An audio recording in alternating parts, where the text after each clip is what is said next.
देखिए कल हमने व्हीटस्टोन ब्रिज पढ़ा था, आज उसको आगे कंटिन्यू करते हैं और एक अनबैलेंस्ड व्हीटस्टोन ब्रिज से हम स्टार्ट कर रहे हैं। और जो ये क्वेश्चन का डायग्राम है ये मैं बनाता हूँ।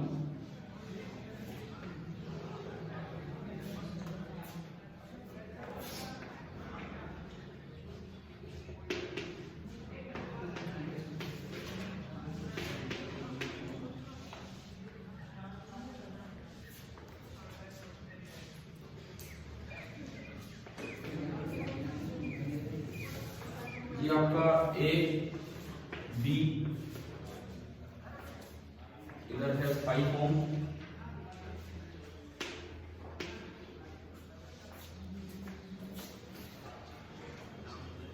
ये भी 5 ओम और ये है 10 ओम और बीच में दिया है 5 ओम वाला रेजिस्टर, ये आपको दिया है और इसमें करंट वगैरह निकालना है। ए बी सी और डी ये हम पॉइंट मान लेते हैं।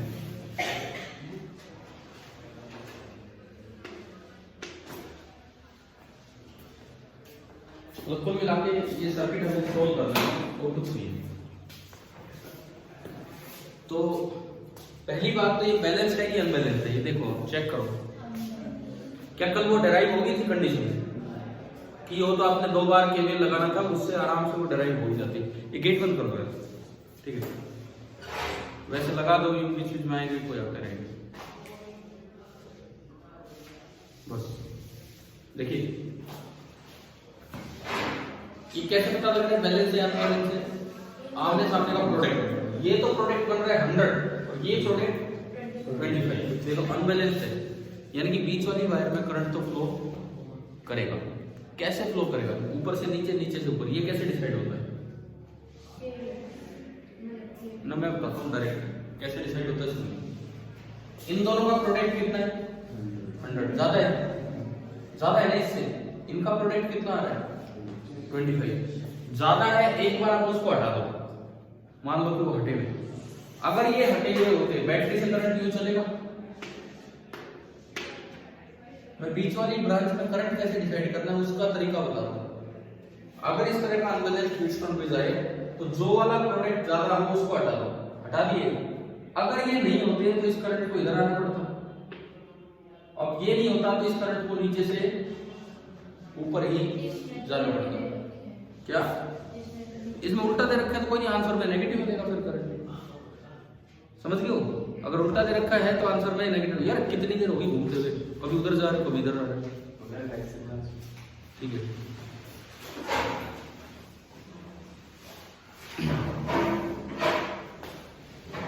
अब ये बताओ ये कैसे डिसाइड करते हैं कि अनबैलेंस्ड व्हीटस्टोन ब्रिज में बीच वाली वायर में करंट किस डायरेक्शन में जाएगा? ये कैसे डिसाइड करते हैं कि अनबैलेंस्ड व्हीटस्टोन ब्रिज में बीच वाली वायर में करंट किस डायरेक्शन में जाएगा? ऊपर से नीचे, नीचे से ऊपर।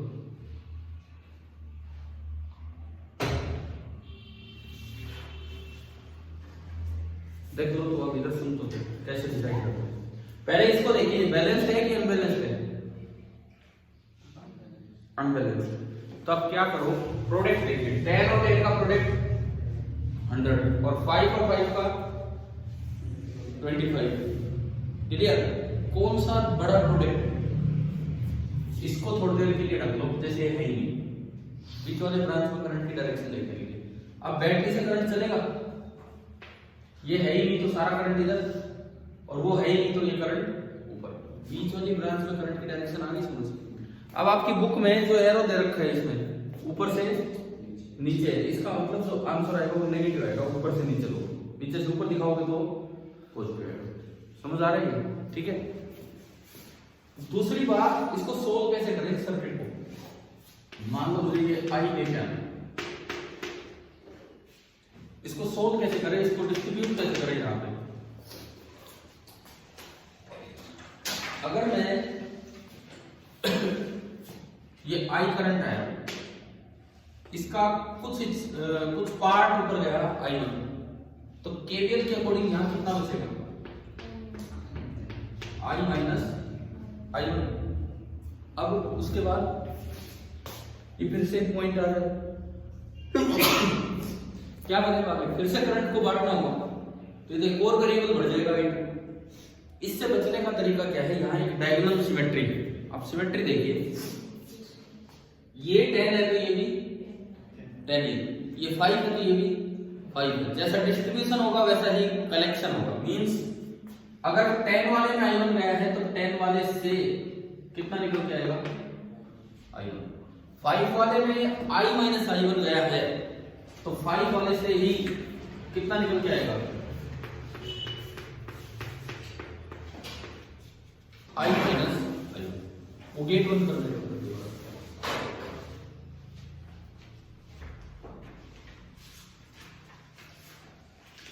इसके बाद देखो बीच वाली ब्रांच में कितना करंट है। आप किसी भी जंक्शन पे जाओ, इस पे जा रहे हो, आ कितना रहा है i माइनस i1, उसमें से कितना उधर गया तो i माइनस i1 में से i1 घटाओगे तो कितना बचेगा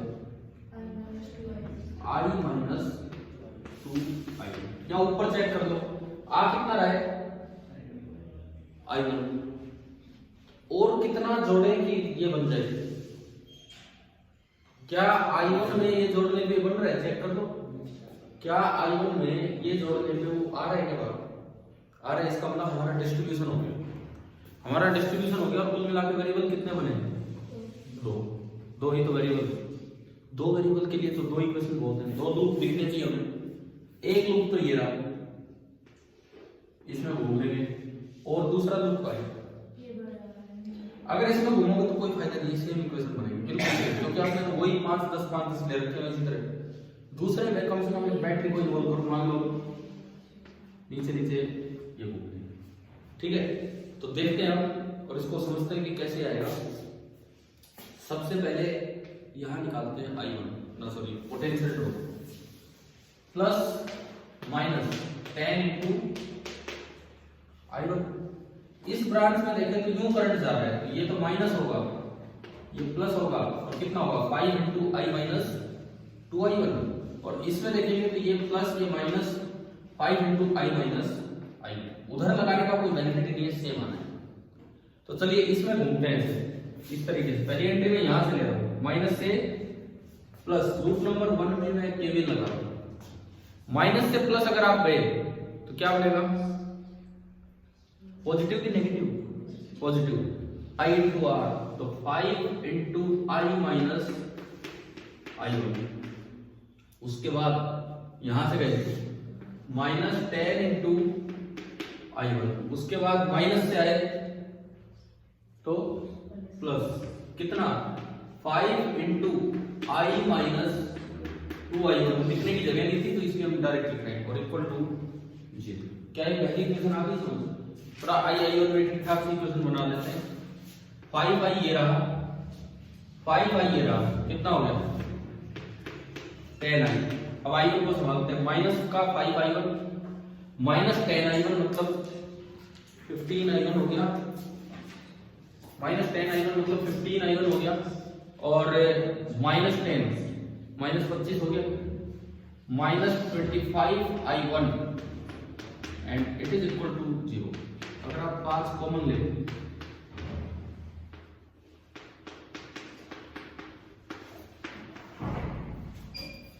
बताओ, पहली इक्वेशन आई समझ। अब हम दूसरी इक्वेशन पे चले, सेकेंड इक्वेशन। चलिए इसमें भी घूमते हैं। मान लो यहां से चला, पहली एंट्री माइनस से प्लस, कितने वोल्ट की बैटरी 10 वोल्ट की, तो ये आया 10 प्लस का 10।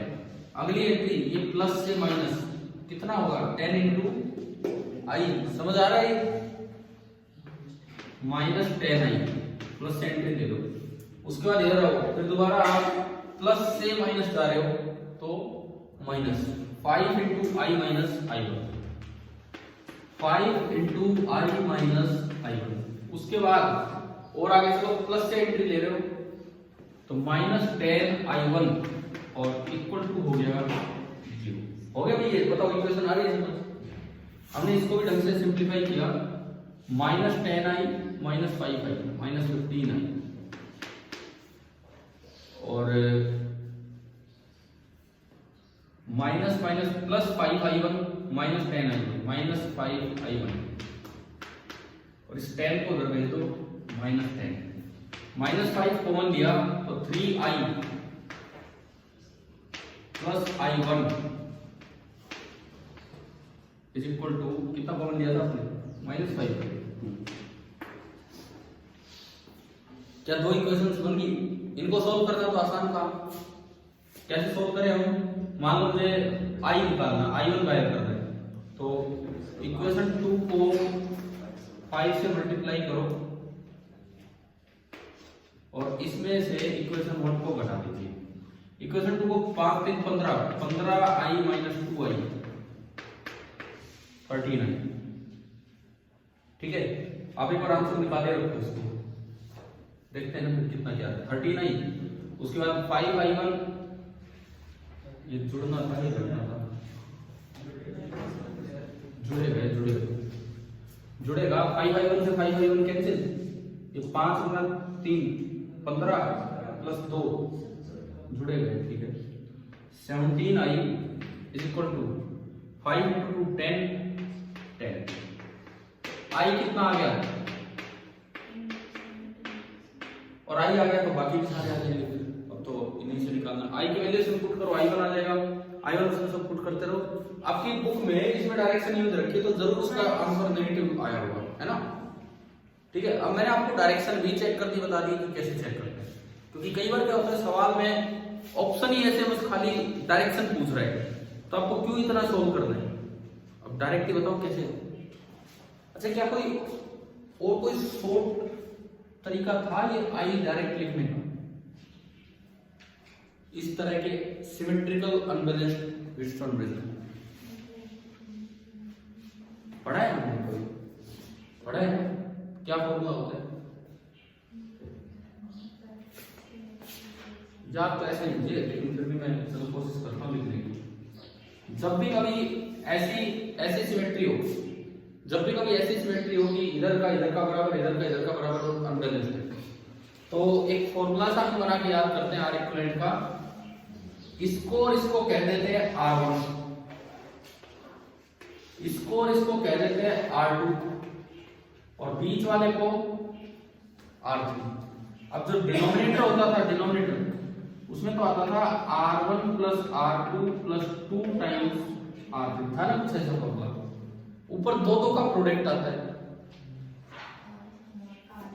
ऊपर दो का प्रोडक्ट आता है, लेकिन वो R3 जिसमें आ गया उसको 2 से मल्टीप्लाई करो, ऐसा था कुछ। R1 R3 plus R2 R3 के दो हो दिए, लेकिन जो बाकी दो बचे उसको 2 से मल्टीप्लाई करो।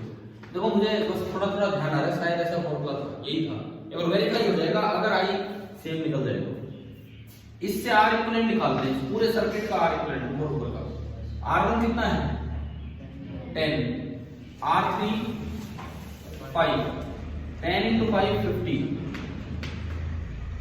R2 5, R3 5 25, R1 R2 50 upon R1 10 plus R2 5 15 plus इसका 25। 25 से मैंने भाग कर दिया तो 2 प्लस 1 प्लस 2,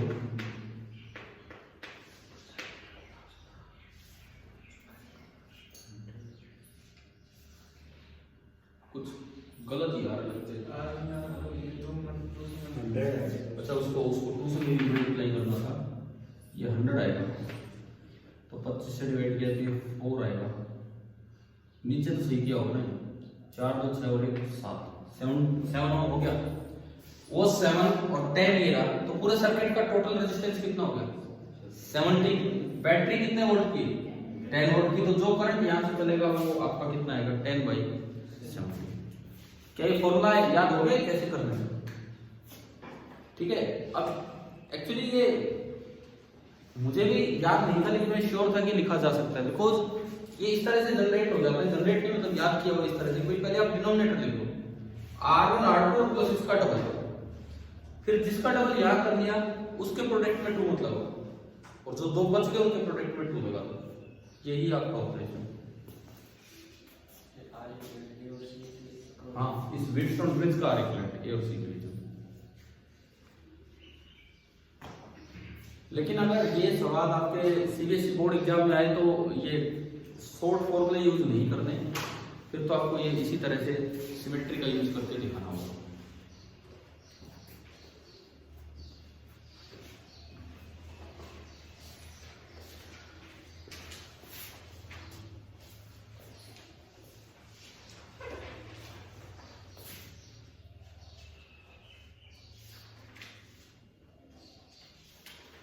चले आगे बढ़े।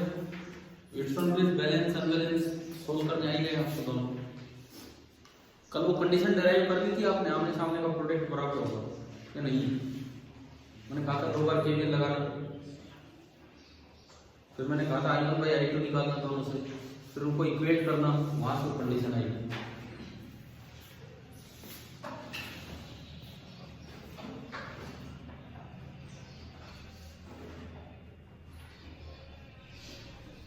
चले अब आगे बढ़े।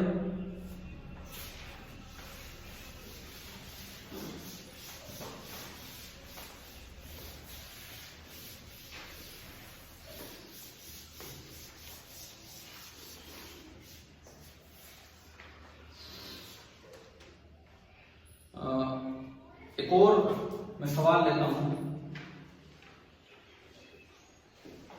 एक क्यूब है, आपकी बुक में शायद बॉडी डायग्राम का होगा, सोल्ड एग्जांपल देखना, एक सोल्ड एग्जांपल है। ट्यूब की सारी वायर्स की रेजिस्टेंस दे रखी है, बॉडी डायग्राम के क्रॉस बैटरी लगा रखी होगी, कोई सोल्ड एग्जांपल है।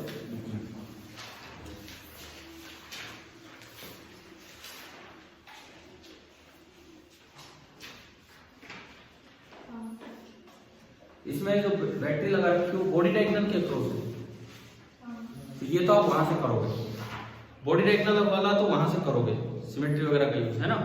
मैं फेस डायग्राम के अप्रोच करवा देता हूं, क्लियर है? कर लोगे ना, मैं जो बोलता हूं ये किया करो, घर जाके उत्तर दिया करो अपने आप। मान लो आपसे यूं कहा जाए, अब उसी सवाल में बताओ, वही सवाल थोड़ा हम चेंज करके ले रहे हैं, को दिखाना तो वैल्यूज वहां से ले देता हूं। इसमें लिखा है, ये आपका पेज नंबर 116 पे एग्जांपल 3.6 है। इसमें लिखा है battery of 10 volt and negligible internal resistance is connected across the diagonally opposite, मैं कह रहा हूं फेस डायगोनल के अपोजिट ले लेंगे, और consisting of 12 resistors each of resistance 1 ohm, determine the equivalent resistance and the current. 10 volt की battery 1 ohm का रजिस्टर है। हम उस सवाल को थोड़ा मॉडिफाई करके फेस डायगोनल के अक्रॉस लगा रहे हैं, बॉडी डायगोनल वाला आप खुद करेंगे। वहां से 10 वोल्ट की बैटरी है और हर एक ब्रांच का रजिस्टर, हर एक ब्रांच का, ये कनेक्टिंग वायर नहीं है, हर एक ब्रांच का रजिस्टर कितना है? रेजिस्टेंस 1। अब आपको बताना है करंट।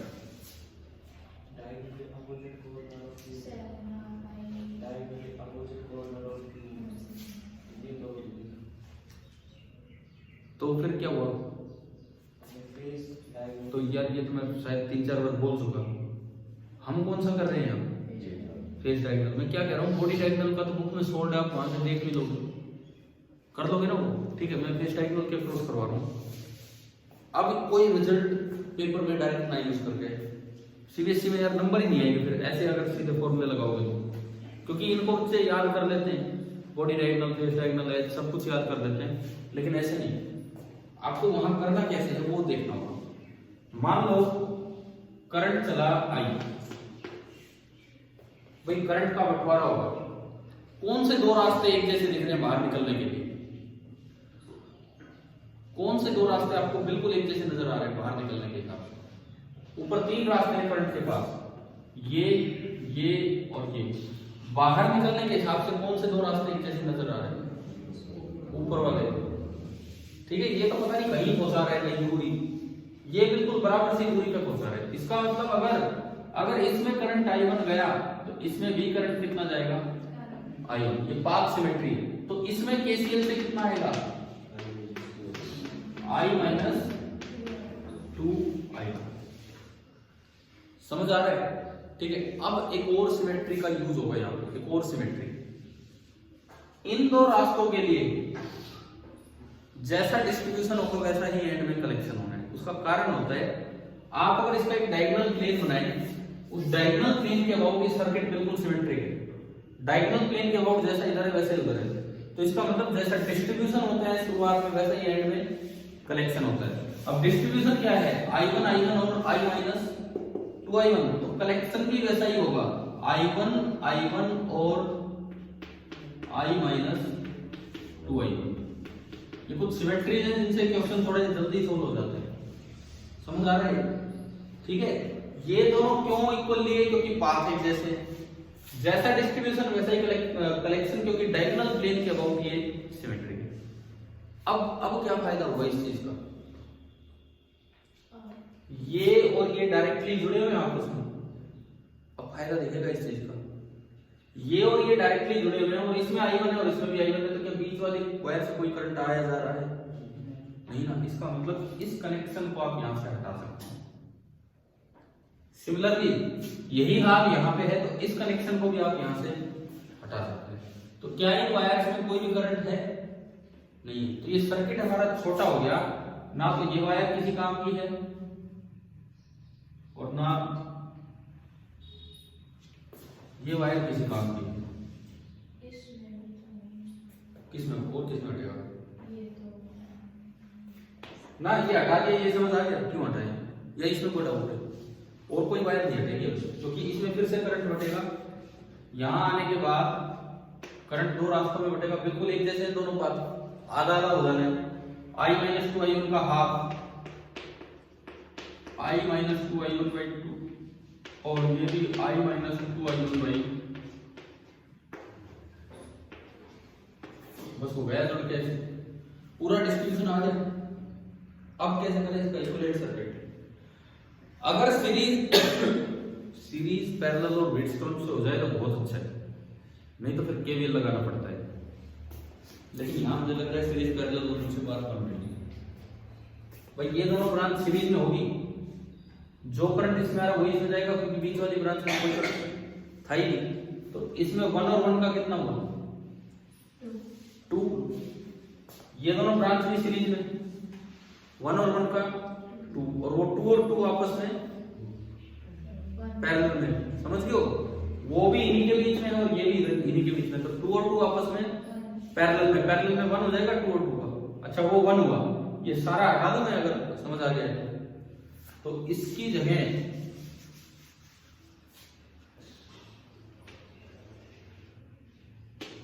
ये 1 हो गया बस, ये भी 1 है। और ये तीनों किस में हो गया? सीरीज में। पहले एक बार ऊपर होगा और यही काम देख लो, 2 एंड 2 का 1, 2 एंड 2 का ये भी 1। अब देखो क्या है, नीचे वाले 3 सीरीज में है, 1 1 एंड 1, इन तीनों का सीरीज में कितना? 3 हो गया, और उस 1 के साथ ये 3, 1 के साथ ये 3 पैरेलल में, तो R इक्विवेलेंट आ रहा है 1 × 3 अपॉन 1 + 3, और वो जो करंट आएगा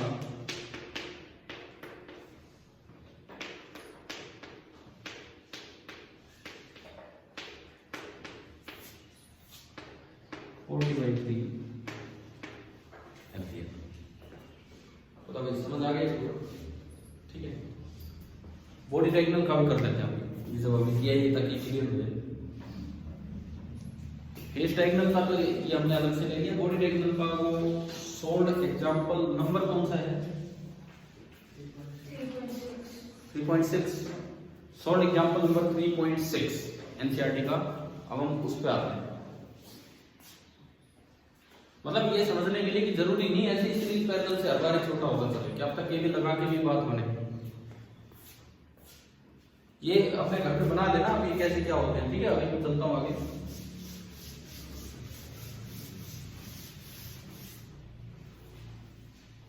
मान लो ये फिर से मैं एक क्यूब लूं,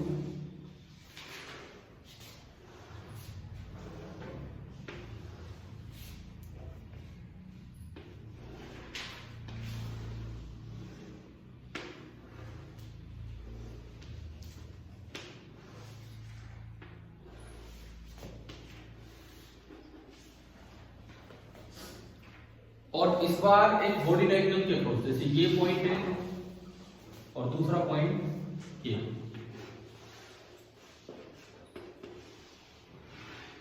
और 10 वोल्ट की बैटरी है और 1-1 ओम के सारे रजिस्टर्स हैं। ये एक बॉडी डायग्राम दिया।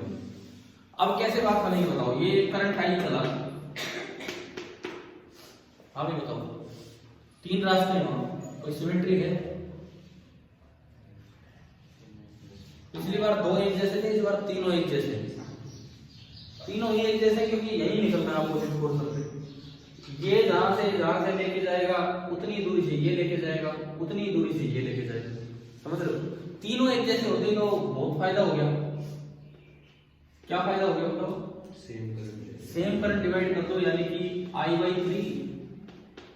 I/3 एंड I/3 आ गया।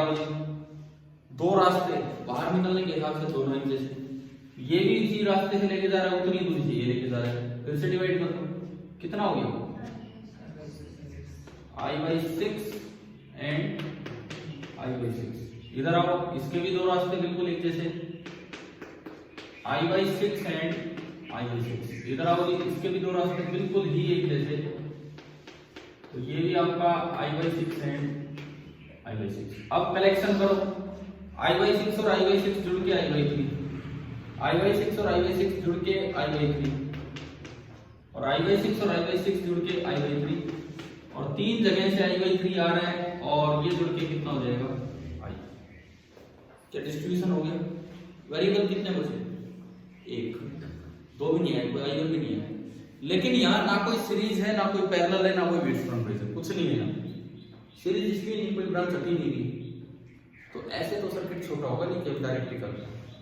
तो अगर मान लो मैं इसको A नाम दूं और इसको B नाम दूं, तो ऐसे में तो आपको कंपैरिजन पे ही जाना होगा कि A और B के बीच में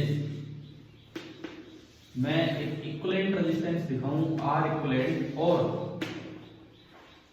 बैटरी लगा दूं 10 वोल्ट की, तो अगर ये भी आई करंट सप्लाई करे उस अकेले रजिस्टर को, तो वो उसका क्या हो जाएगा? इक्विवेलेंट। अब यहां से अगर आप I लिखते हो तो V बाई R इक्विवेलेंट, ठीक है, इक्वेशन नंबर 1। अगर ऐसी ही कोई इक्वेशन इधर से आएगी बना ला हुआ और फिर कंपेयर कर दोबारा बन जाएगी, ठीक है। तो इसके लिए तो कुछ ज्यादा काम ही नहीं है, आप नीचे नीचे एक लूप में घूम दो, भाई एक ही लूप में घूमना है, उससे रिलेशन बन जाएगा। एक लूप में घूम रहा हूं, प्लस माइनस कितना? 10। इसकी इस ब्रांच की रेजिस्टेंस कितनी है? 1 प्लस माइनस 1 इंटू आई। आगे आओ इसमें नया ये खाली खाली, इस ब्रांच की कोई रेजिस्टेंस नहीं है, इस ब्रांच की कोई रेजिस्टेंस नहीं है, तो कनेक्टेड। इस ब्रांच की रेजिस्टेंस है 1, कितना होगा? ये प्लस ये माइनस और बीच में I/3 इंटू 1। आगे आओ, इसमें प्लस माइनस I/6 इंटू 1, और आगे चलो प्लस माइनस I/3 इंटू 1, और लास्ट में आगे। समझ आ रहा है? केवीएल लगाए इसमें, केवीएल पहली एंट्री माइनस से क्या बनेगा? प्लस 10, अगली एंट्री प्लस से माइनस I/3, अगली एंट्री प्लस से माइनस I/6, अगली एंट्री प्लस से माइनस I/3, और इक्वल टू क्या हो जाना है? 0, ठीक है। यहां से 10 इज इक्वल टू, इन सबको उधर उठा लेंगे, जुड़ जाएंगे, एलसीएम 6 आएगा, 2 2 1 5I बाई, सही है, सही है, 5I बाई 6 5 2, यहां से आई कितना आया? 12। Equation number 2। कंपेयरिंग, भाई आई चाहिए तो आई है, अगर आर इक्विवेलेंट भी आपको चाहिए, वैसे तो आई तो आई गया अपने आप ही आ गया, उसको आर इक्विवेलेंट पे जाने की जरूरत नहीं, आई निकालना था मुझे, केवीएल से आ गया है। लेकिन अगर आर इक्विवेलेंट भी मुझे चाहिए तो इन दोनों को इक्वेट किया तो 12 is equal to 10 upon R equivalent, ये 5 चीज है, तो आर इक्विवेलेंट आपका आया इन दो के बीच में 5/6 ओम। परंतु क्वेश्चन में अगर खाली करंट ही निकालना था तो मुझे उस पर जाने की ही जरूरत नहीं, केवीएल लगाया और उससे आपका करंट आ गया।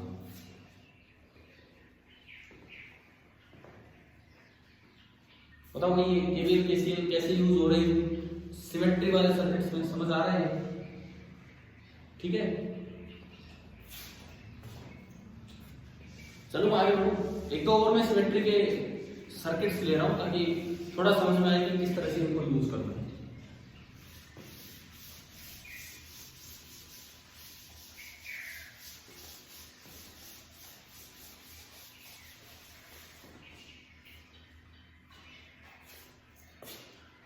देखो एक बड़ा कॉमन सा सर्किट होता है,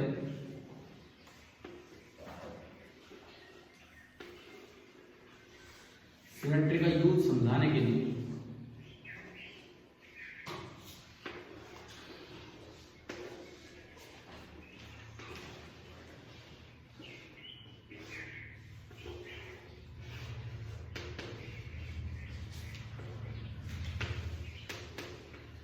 आई आपको निकालना है, क्या होगा अगर ये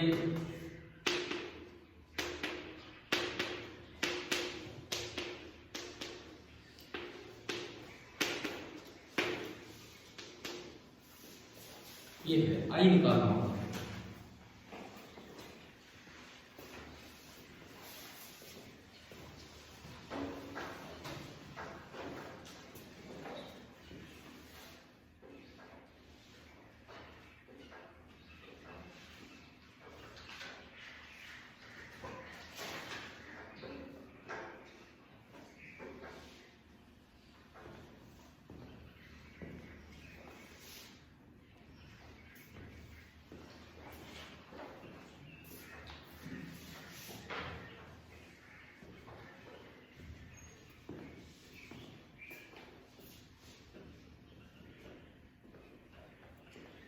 एक सिमेट्री हमें लिखनी चाहिए पहली बार। देखो मैं बताता हूं, उसमें दो तरह के सिमेट्री से बताता हूं। क्या बाहर निकलने के हिसाब से तीनों रास्ते एक जैसे हैं? बताओ, क्या बाहर निकलने के हिसाब से तीनों रास्ते एक जैसे हैं क्या? अगर आप इस रास्ते पे करंट को लेके गए तो आगे दो पाथ आते हैं, इस पे करंट को लेके गए आगे दो आते हैं, लेकिन इस पे लेके गए तो आगे तो तीनों तो एक जैसे नहीं। हाँ, लेकिन वो और ये तो एक जैसे है। इसका मतलब जितना करंट इसमें जाएगा उतना ही करंट इसमें जाएगा। अगर यहां से आई करंट आया और मैंने कहा इसमें I1 गया तो इसमें भी कितना जाएगा? I1, बीच वाले में से कुछ जाएगा। अगर इसमें I1 गया तो यहां ड्रॉप कितना होगा? I1 × R, और यहां भी पोटेंशियल ड्रॉप कितना होगा? I1 × R। ये पॉइंट ए, मान लो यहां का पोटेंशियल 10 वोल्ट, IR की वैल्यू 2 मान लो I1R की, तो 10 - 2 यहां कितना हो गया? 8, और यहां भी कितना हो गया? 8 वोल्ट। इसका मतलब C और D का पोटेंशियल सेम। समझ आ रहा है? बताओ ये पॉइंट क्लियर है क्या? ना ना ना ना, ये नहीं कह सकते अभी, एक ही वायर थोड़ी है। अगर विटस्टोन ब्रिज होता तो बात अलग थी। इन्होंने जो अभी बोला है इसका मतलब बीच में कोई करंट बोलता होगा तो बस एक ही वायर जुड़ी होती है सीधी में। इसका ये मतलब है कि आप C और D को अलग अलग नाम ना देके एक ही नाम दे सकते हैं, क्योंकि एक सर्किट में सेम पोटेंशियल वाले पॉइंट्स को ही एक टर्मिनल का नाम दिया जाता है। तो अगर ये C है तो ये भी क्या होगा? C ही होगा। या यूं कहें, इसको आप फोल्ड करके यहीं बैठा दो सर्किट। समझ आ रहा है क्या है? क्लियर है ये चीज? आपने जैसे इसको फोल्ड करके यहां बैठाया, ये दोनों किस में? पैरेलल में। इसलिए भी क्योंकि A और C के बीच में ये और A और C के बीच में ये है। ये दोनों फोल्ड हो गए यहां बैठे, तो ये R और R का कितना हो जाएगा? R/2। सिमिलरली इधर भी R और R का R/2। सिमिलरली बीच में भी R और R का R/2। तो बना दूंगा अगला सर्किट। नेक्स्ट सर्किट ये बनेगा इसका। चलो मैं आगे बनाता हूं बिना मिटाए।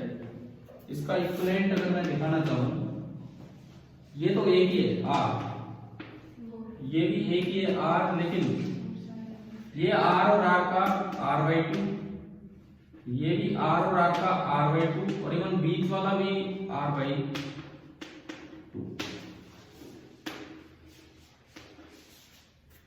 इससे आगे एक बार ये बताओ कि यहां तक समझ आ गई है? क्लियर है फोल्डिंग कैसे हुई है? अब बताओ इससे आगे क्या करें? ये वेटस्टोन ब्रिज, ये वेटस्टोन ब्रिज है। पहले अभी वैसे नहीं निकलेगा स्टूडेंट, अभी ना कोई सीरीज ना। देखो यार ये पॉइंट है ना, इसको पकड़ के यूं देखो आप, अगर ये पॉइंट नीचे होता तो क्या आपको ये वो फॉर्म नजर आ गई है? बैलेंस है आमने सामने का प्रोडक्ट, r/2 इंटू आर और r/2 इंटू आर। समझ आ रहा है? अगर वैसी शेप ही चाहिए तो आप इसको यूं करो जैसे थोड़ा नीचे है। इसका मतलब ये जो बना ये आपका बन गया बैलेंस्ड व्हीटस्टोन ब्रिज। तो अगर बैलेंस्ड व्हीटस्टोन ब्रिज है तो बीच वाले को आप रिमूव कर सकते हैं। बीच वाले को रिमूव करते ही r/2 और r/2 सीरीज में कितना r, और r सीरीज में 2r, ऊपर r नीचे 2r। तो जो r इक्विवेलेंट बनेगा, वो बनेगा r into 2r upon r plus 2r, यानी कि r इक्विवेलेंट कितना आ गया 2r/3। और फिर आप उसको v से डिवाइड करके अपना करंट ला सकते हैं। लेकिन ये फोल्डिंग तक पहुंचे कैसे किया ये समझ आ गया है? ठीक है। और क्या तरीका हो सकता था इसको और भी एक आसान तरीका सिंप्लीफाई करने का, वो क्या है सुनिए। करंट यूज आ रहा है, क्या ये उसके परपेंडिकुलर प्लेन मिडल प्लेन के अबाउट सिमेट्रिक है कि नहीं सर्किट? जैसे अभी वो डायगोनल प्लेन लिया था उसमें क्यूब में, करंट एक फेज डायगोनल पे जा रहा था, तो हमने उसके परपेंडिकुलर मिडल डायगोनल प्लेन लिया, तो उसके बाद जैसे इधर वैसे इधर, तो जैसा डिस्ट्रीब्यूशन होता है वैसे ही कलेक्शन होता है। तो यहां भी वो चीज है, यहां भी वो चीज है। देखो इसका ये परपेंडिकुलर प्लेन बिल्कुल मिरर इमेज दिख रही है आपको, तो जैसा डिस्ट्रीब्यूशन होगा वैसा ही कलेक्शन होगा। इसका क्या मतलब है, अगर ये I1 गया, मैं कह दूं ये I2 गया और ये I3 गया, तो बिल्कुल ऐसा ही कलेक्शन यहां भी ऐसे होगा, I1 I3 एंड I2। मैंने कोई पाथ सिमेट्री नहीं देखी, कोई ये नहीं देखा कि दोनों में सेम करंट जाना अलग अलग बोल दिया। क्या ये समझ आ रहा है क्या बोला मैंने? अगर करंट यूज आ रहा है तो उसके परपेंडिकुलर मिडल प्लेन के ओर देख रहा हूं, जैसा इधर है वैसा ही सर्किट उधर है, तो जो डिस्ट्रीब्यूशन हुई कलेक्शन। क्या हाँ वही होना है। अभी क्या होना है सुनो, अब ये देखो ये और ये क्या डायरेक्टली जुड़े हुए क्या आपस में? क्या ये और वो डायरेक्टली जुड़े हुए आपस में? ये भी पीछे यहाँ, तो ये करंट जो I1 आए थे पूरा I1 इधर निकल गया, तो क्या बीच वाली ब्रांचेस का कोई लेन देन है? नहीं है, तो आप इसको यहां से रिमूव कर सकते हो।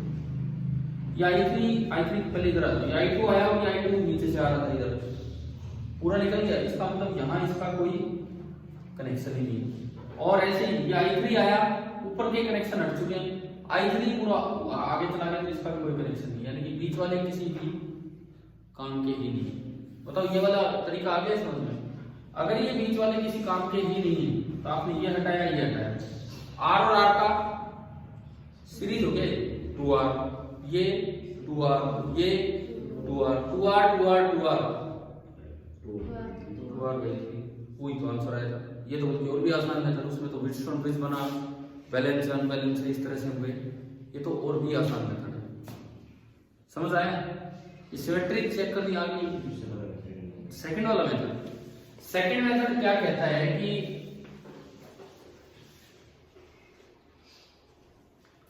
सेकंड मेथड ये कहता है, आप ये देखो, मान लो मैंने I को रेंडमली डिस्ट्रीब्यूट कर दिया, I1 I2 और I3, क्या परपेंडिकुलर मिडल प्लेन के अबाउट ये मिरर इमेज दिख रहा है सर्किट, R की इमेज R की इमेज R, है ना? अगर ऐसा होता है तो जैसा एक साइड में डिस्ट्रीब्यूशन ऑफ करंट होता है वैसा ही दूसरी साइड में कलेक्शन ऑफ करंट होता है। तो यहाँ पे करंट बटा क्या, I1 I2 और I3, तो यहाँ पे करंट कलेक्ट भी वैसे ही होगा। अब क्या ये I1 और वो I1 डायरेक्टली आपस में जुड़े हुए हैं? जुड़े हैं, बिल्कुल जुड़े हुए हैं। इसका मतलब ये I1 पूरा इसमें निकल आया, तो क्या बीच वाली ब्रांच में कोई करंट आया ऊपर? इसको मैंने हटा दिया। सेम यही काम यहाँ हुआ, इसको भी हटा दिया। सेम यही काम बीच में हुआ तो ये भी हट गया, तो ये वायर ही हट गया, किसी काम के नहीं। अब ये R और R सीरीज में 2R, ये भी 2R, ये भी 2R, तो तीनों पैरेलल में 2R/3। समझ आया ना कैसे? ठीक है।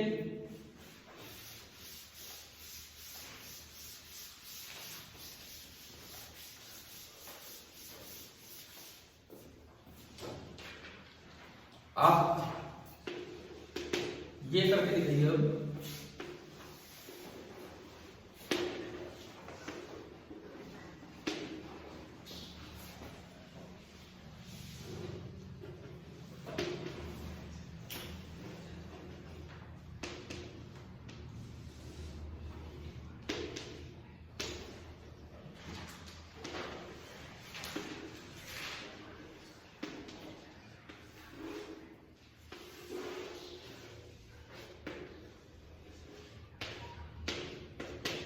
आई बताओ कितना है।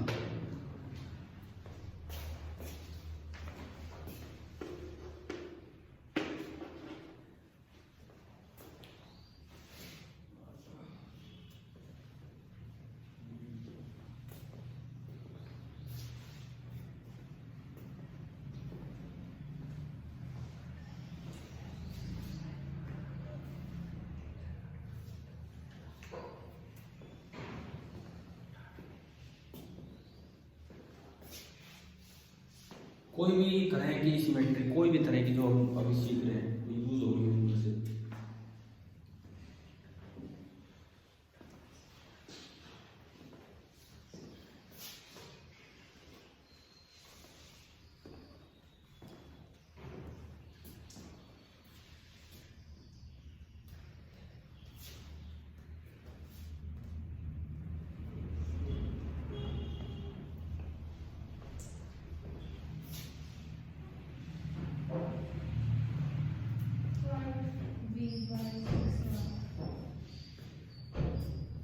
हो सकता है नहीं।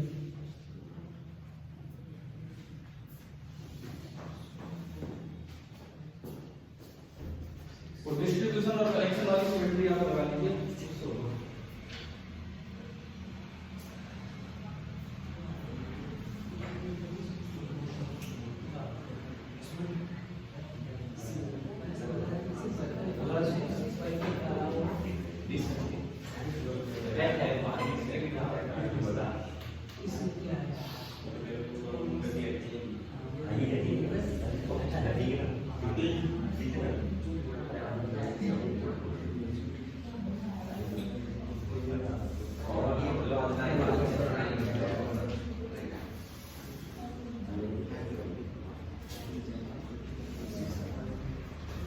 क्या ये अपने मिडल प्लेन परपेंडिकुलर प्लेन के वो मिरर इमेज है कि नहीं?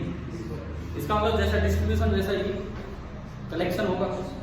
तो आपने इसमें किया, ये करंट आया आई,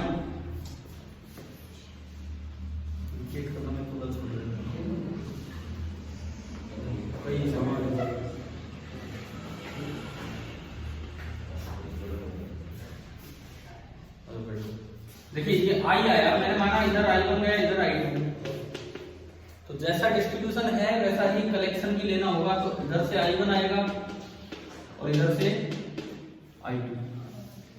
क्या ये समझ आ रहा है? अब बताओ क्या ये आई टू डायरेक्टली जुड़े हैं आपस में? या बीच में कोई और ब्रांच है?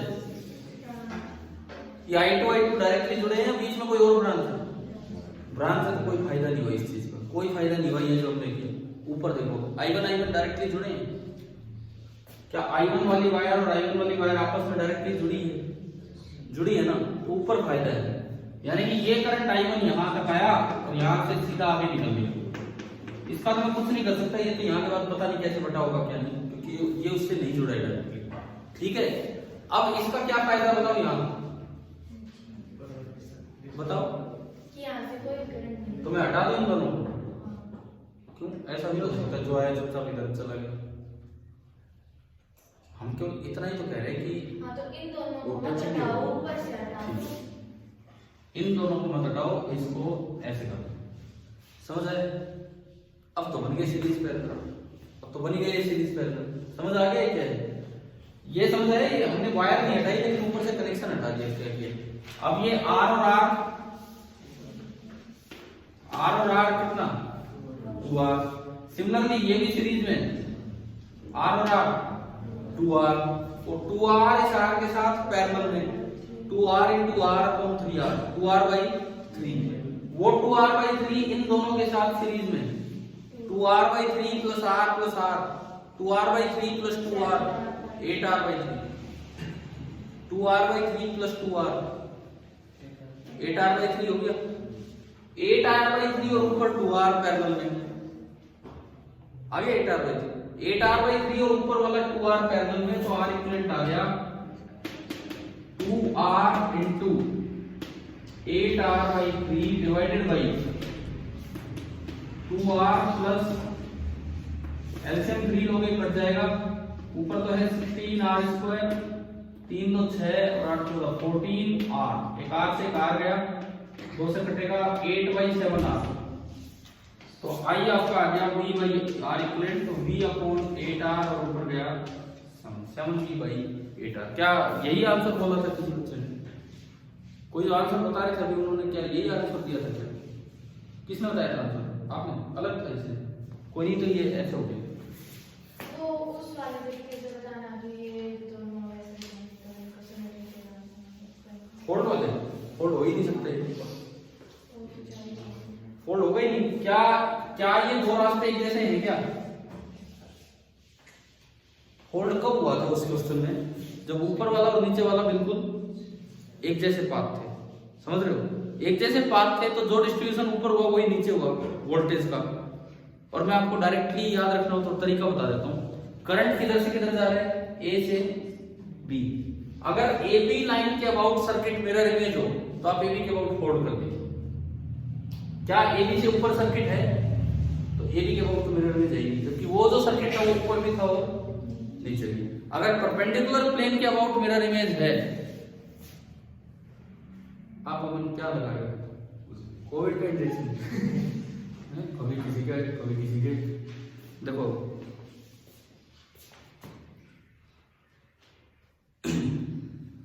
तो ये पहचानना आ गया है कब कैसी सिमेट्री है कैसी नहीं। ठीक है, वैसे मैंने शुरू में बोला था हम मीटर ब्रिज पे चलते हैं, लेकिन मीटर ब्रिज से पहले ही थोड़ा व्हीटस्टोन ब्रिज आया तो उसका यूज हम देख रहे हैं कि सर्किट्स में भी किस तरह से यूज होते जा रहे हैं। ठीक है, और इसके तरीके से हम धीरे धीरे सर्किट सोल्व करना भी आज की क्लास में प्रैक्टिस कर रहे हैं। यहाँ पे है ना, उसी का तो यूज किया है। परपेंडिकुलर सिमेट्री की तभी तो I1 I2 और I1 I2 बराबर देखे थे मैंने। परपेंडिकुलर सिमेट्री का यही फायदा होता है कि जैसा डिस्ट्रीब्यूशन होगा वैसा ही कलेक्शन होगा। अलोंग द लाइन सिमेट्री का फायदा है कि यू कैन फोल्ड, आप उसको फोल्ड कर पाओगे। ठीक है, मैंने एक सवाल ऐसा लिया था जिसमें दोनों सिमेट्री यूज हो रही थी, एक ऐसा लिया जिसमें दूसरी सिमेट्री यूज नहीं हो रही है, एक ही सिमेट्री। ठीक है भाई, चलिए आगे।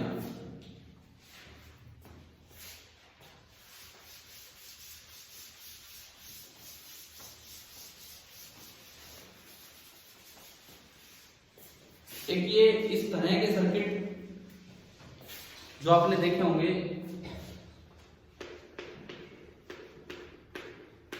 इनफाइनाइट टाइप नेटवर्क देखे होंगे, ये भी शायद आ सकते हैं। ये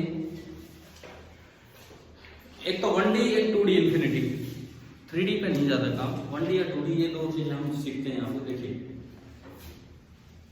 मान लो सवाल इस तरह से आ जाए कि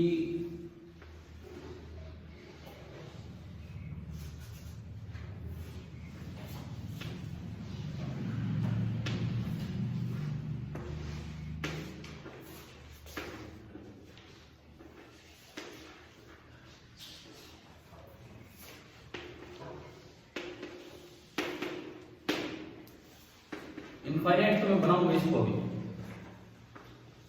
अभी मैंने नहीं बनाया इनफाइनाइट। ये पॉइंट ए, ये point B, find R equivalent between A and B.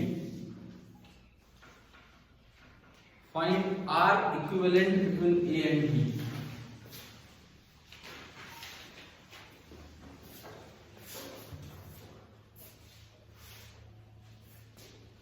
अभी ये इनफाइनाइट नहीं है।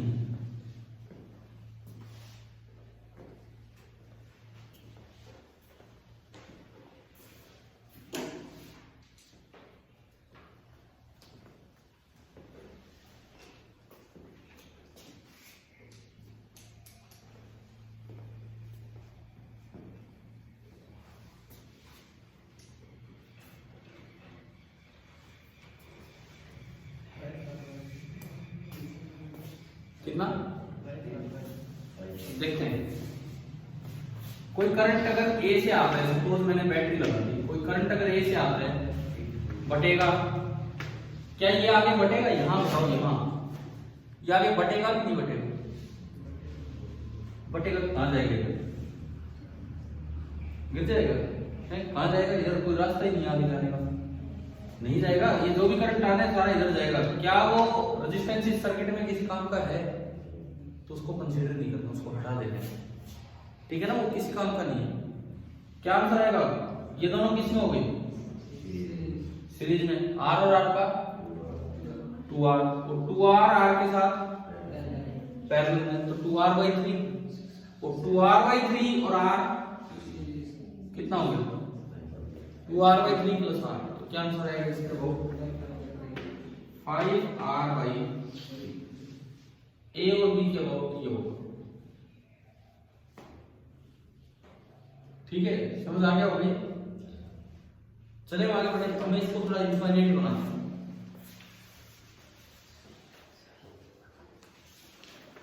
ये ए,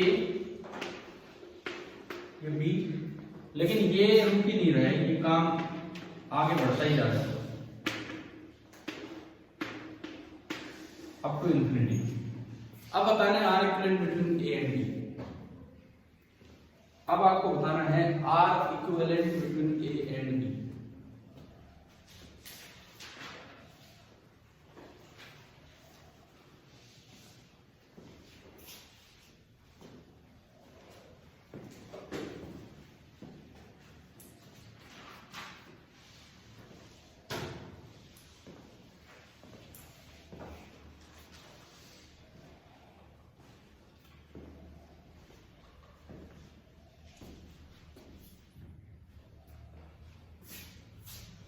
ये उस टाइप से होता है मैथ्स में √2 + √2 + √2 ये निकालते, उस टाइप का काम करना आता है। मैं करूँ स्टार्ट? करो स्टार्ट। ठीक है, देखो suppose R equivalent between A and B कितना है? x। मैंने माना कि जो आर इक्विवेलेंट मुझे निकालना है वो x है। तो आप इनफाइनाइट नेटवर्क में से अगर एक पार्ट हटा भी दो तो भी इनफाइनाइट नेटवर्क ही रहता है, उसके अबाउट भी x ही होगा। तो इसको आप ध्यान से यूं देखो, दोबारा ऐसे पॉइंट कहां है? देखो जब आप यहां से स्टार्ट हुए तो पहले हॉरिजॉन्टल लाइन में आ रहा है कि वर्टिकल लाइन में? हॉरिजॉन्टल। इसका इक्विवेलेंट दो पॉइंट ये हैं या ये हैं? पहले वाले ये बनेंगे या बाद वाले बनेंगे? पहले वाले, क्योंकि यहां से मैं दोबारा देखूं तो पहले हॉरिजॉन्टल लाइन में आ रहा है, जबकि यहां से देख रहा हूं तो पहले वर्टिकल। तो पहचानना आना चाहिए कि अगर ये ए और बी है तो इसका इक्विवेलेंट पॉइंट ये सी और डी है, और इनके अबाउट भी आर इक्विवेलेंट कितना होगा? इनके अबाउट एक्स नहीं कह सकते आप, क्योंकि ये वैसा नहीं है। क्या ये समझ आ गया? तो यानी कि इतने पूरे पार्ट को हटा के मैं एक छोटा सर्किट बनाऊं, ये ए, ये आर, ये बी, ये भी आर, ये सी और ये डी, और सी और डी के बीच में इक्विवेलेंट आप क्या बोल सकते हैं? एक्स। ठीक है, यहां ये भी x। अब ढूंढ लो भाई, ये r और x किसमें? पैरेलल में। r × x/r + x, और वो इसके साथ सीरीज में। तो ये जो टोटल बना, ये बना r × x/r + x plus r, और ये बराबर होना चाहिए जो इक्विवेलेंट आपने माना था उससे। क्या ये बनानी आ गई इक्वेशन? देखो डाउट है इसमें, बताओ क्लियर है? यहां से क्वाड्रेटिक बन जाएगी x में। आप क्रॉस मल्टीप्लाई करेंगे बाद में, पहले एलसीएम लीजिए। rx + r² + rx = ये उधर गया rx और प्लस x²। एक rx से एक rx कैंसिल, इक्वेशन बनी x² - r × x - r² = 0। This is the quadratic equation in x। तो फॉर्मूले से हम सोल्व करें तो x = -b यानी कि r plus minus √b² - r² -4ac, a 1 है और c -r² है, तो +4r² डिवाइडेड बाई 2a। समझ आया ना कैसे सोल्व किया? तो ये आपका बना r² बाहर r बन के आएगा, तो r तो कॉमन आ जाएगा, 1 नीचे 2 है और ऊपर बचेगा ±√5, लेकिन 1 - √5 तो नेगेटिव होता है, और नेगेटिव की वैल्यू होती नहीं है रेजिस्टेंसेस की, तो क्या आ गया 1 + √5। तो इनफाइनाइट के लैडर टाइप नेटवर्क कैसे सोल्व करना है शायद समझ आ गया हो।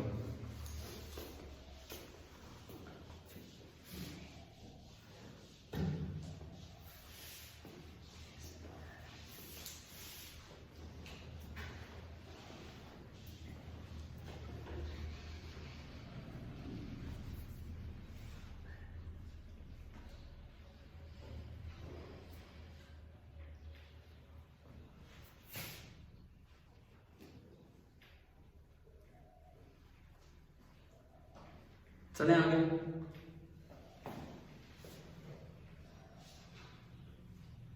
अब आप इसी क्वेश्चन को फिर से सोल्व करो, अगर ये यहां क्रिएट होता तो बाकी वही नेटवर्क।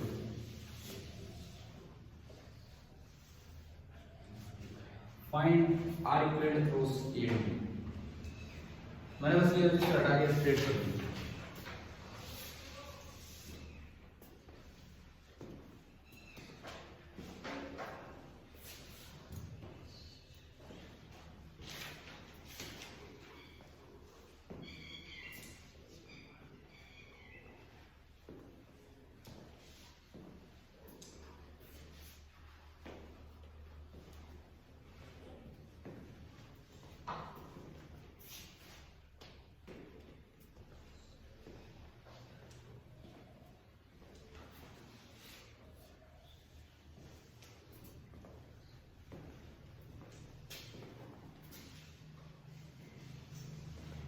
फर्क क्या होगा इस बार? वो सीरीज नहीं, सी और डी पॉइंट यही तो रहेंगे क्या?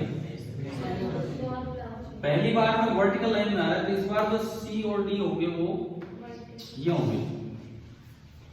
ठीक है, तो इससे अगर ये एक्स है तो आगे वाला पूरा हटा के, आगे वाला ये पूरा हटा के मैं यहां फिर से क्या लिख सकता हूं? एक्स लिख सकता हूं। अब ये दोनों सीरीज में आर प्लस एक्स आर के साथ पैरेलल में, तो ये बनेगा R plus X into R upon इनका sum 2r plus X and this should be equal to X. फिर से क्वाड्रेटिक बनाकर एक्स निकालो।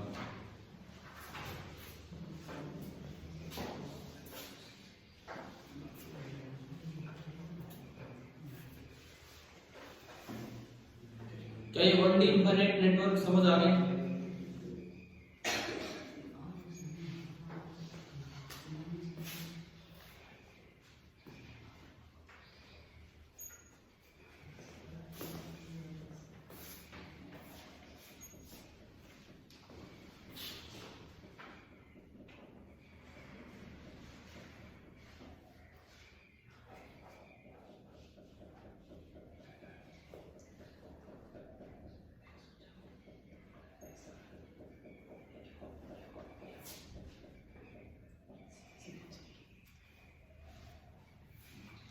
चलो मैं आगे बढ़ूं, कोई बात नहीं, आगे तो आगे।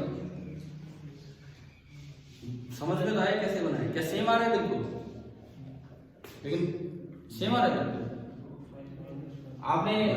आपने ये इक्वेशन बनाई, आपने इक्वेशन बनाई R square plus X R is equal to 2rx plus एक एक्स आर कटेगा, X square plus R X minus X आएगा माइनस बी,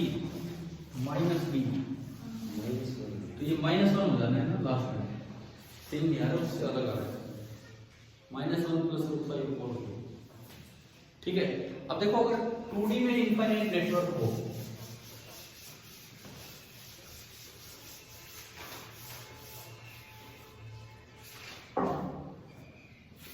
अगर 2D में इनफाइनाइट नेटवर्क हो, देखिए जैसे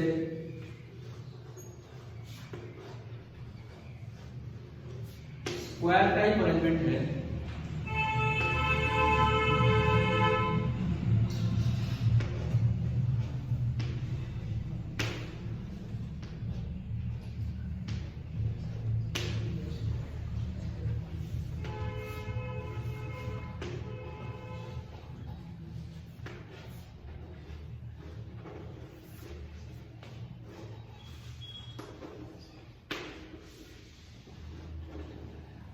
और इसका कोई एंड ही नहीं है, दोनों तरफ ये बढ़ता ही जा रहा है इस तरह से, ठीक है। और हर एक ब्रांच की रेजिस्टेंस R है, और आपको ये दो पॉइंट दे दिए किसी एक एज के about, point R equal between A and B, हर तरफ बढ़ता जा रहा है।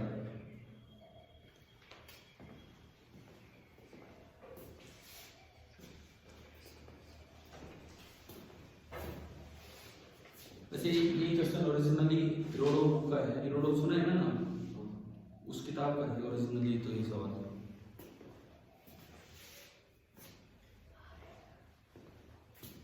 ये 2 साल पहले ना 10th वालों के एनटीसी में पता नहीं, मुझे याद नहीं आंसर।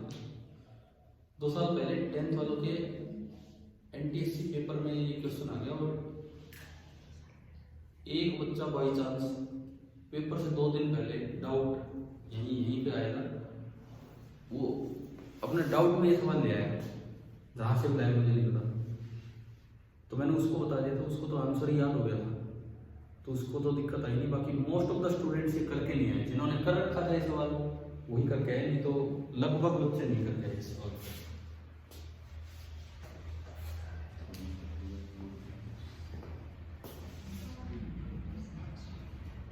क्या आंसर याद है क्या?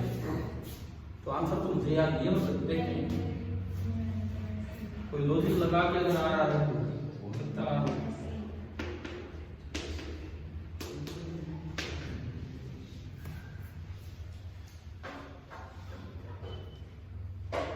कैसे होगा देखिए,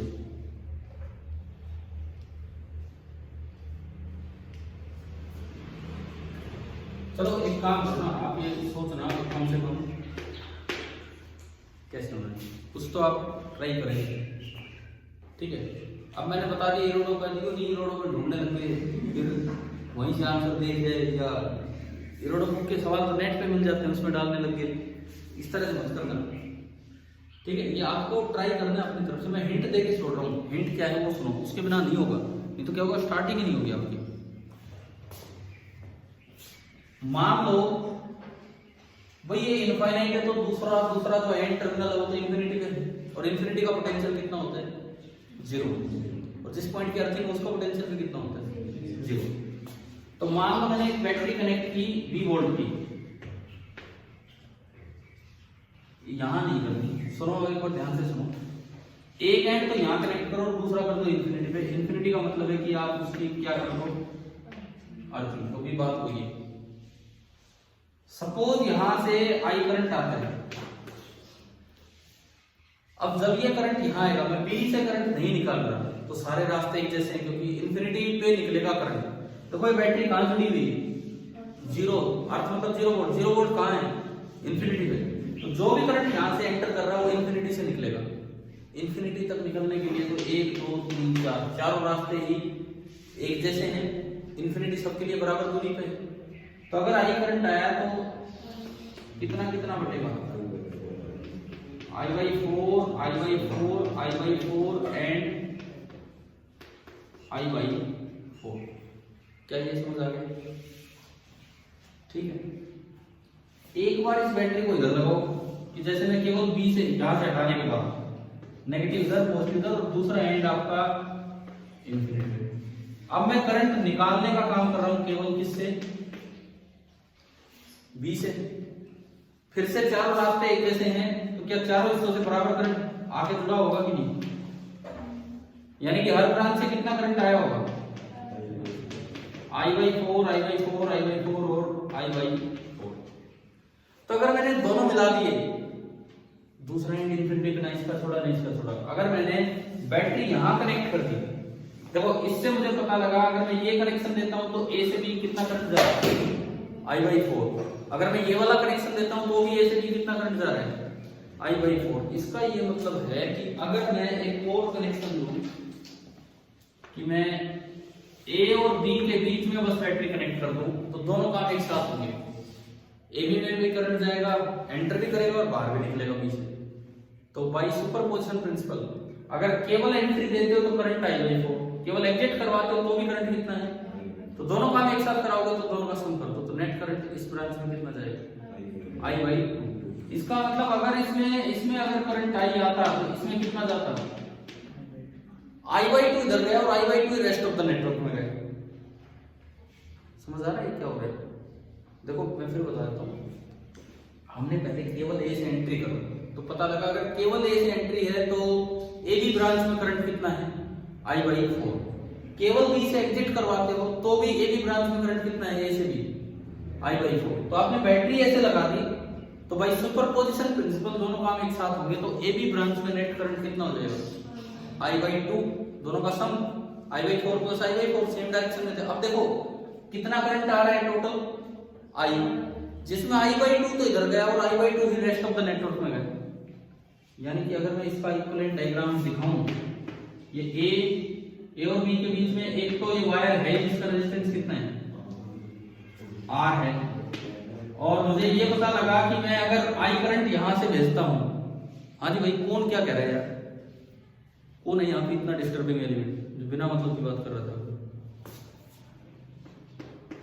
ये I करंट आया, R वाली ब्रांच में कितना गया, तो जो रेस्ट ऑफ द नेटवर्क है, रेस्ट ऑफ द नेटवर्क वो तो ए बी के अबाउट पैरेलल नहीं हो गया, क्योंकि मुझे तो बैटरी ए और बी में लगानी है, तो रेस्ट ऑफ द नेटवर्क में भी कितना करंट गया होगा। अब फिर बराबर करंट बटा है, तो जितना इसका रेजिस्टेंस उतना ही रेस्ट ऑफ द नेटवर्क है, तो रेस्ट ऑफ द नेटवर्क का अबाउट ए बी रेजिस्टेंस कितना हो गया, आर, और ये भी कितना है, और आर का पैरेलल में R/2, तो R इक्विवेलेंट कितना आ गया, R/2।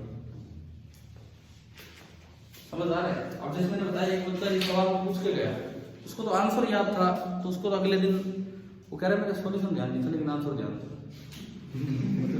सॉल्यूशन भी हो सकता है जैसे भी हो।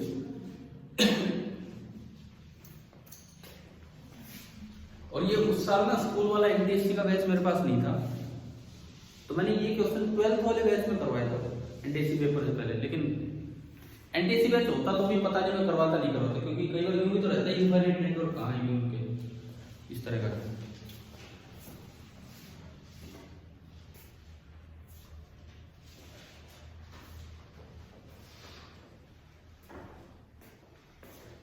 तो आज हमने मीटर बेस तो स्टार्ट नहीं किया, हम कहीं और ही चले गए, कहीं और तो क्या चले गए, थोड़ा सर्किट सोल्व करना सीख गए।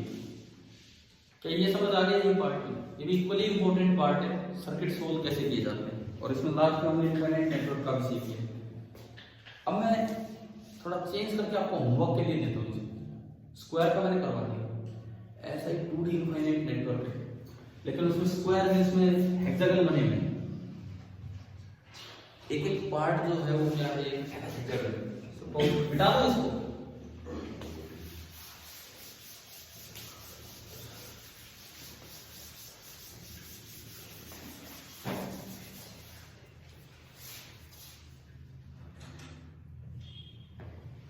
देखो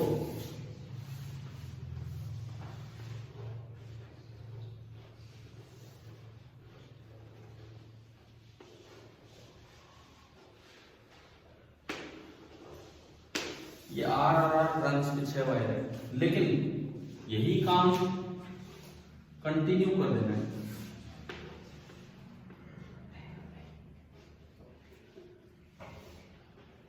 ये हो गया,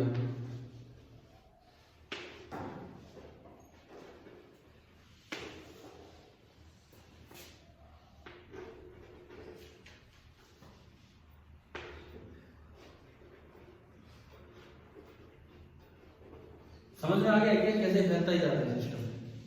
ठीक है, इधर बनाओगे ये खुद जाएगा, और सबका रेजिस्टेंस आर है, सबका आर है, तो आपको ये 2 पॉइंट दे दिए वायर के, जैसे अभी आपने पिछला क्वेश्चन किया था ऐसे आप ए बी के अबाउट इस इनफाइनाइट ग्रिड का आर इक्विवेलेंट निकाल देंगे। ठीक है,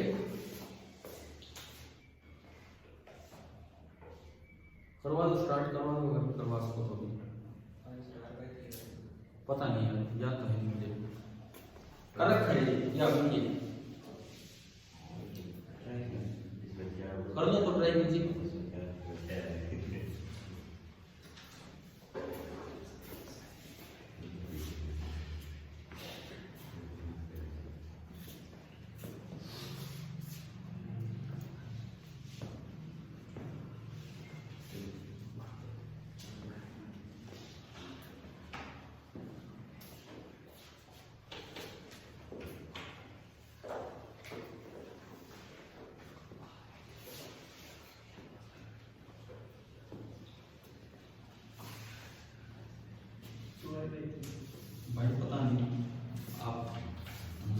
दिए थे तब नहीं होगा। 5 का तो वो 3-4 तरह के आंसर आ चुके हैं।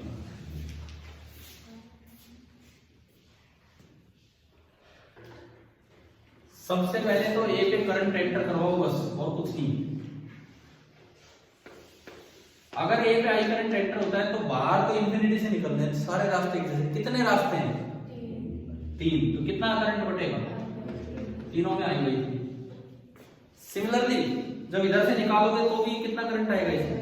ऐसे जाएगा I/3 I/3। तो अगर आप दोनों काम एक साथ कर दो तो I/3 तो एंट्री का और I/3 एग्जिट का, तो टोटल करंट कितना आ गया? 2I/3।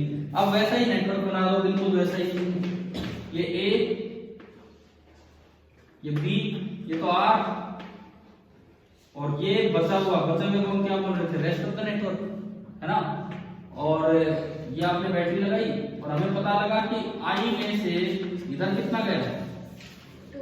2I/3। तो बाकी कितना बचा? I/3। पैरेलल में करंट इनवर्स रेशियो में डिवाइड होता है।